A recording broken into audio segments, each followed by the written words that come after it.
Hello, my name is Joseph Shao. I am a programmer here at Cornerstone Software Services.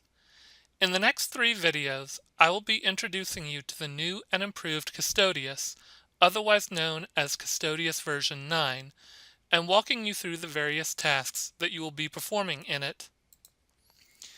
The core process of entering time, certifying time, sending timesheets, and uploading documents hasn't changed, but the layout of the screens have.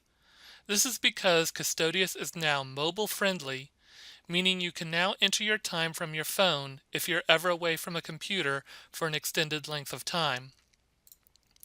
If you have any questions that cannot be answered to your satisfaction after watching the following videos, please email me at the address shown in the video description below or on the screen right now.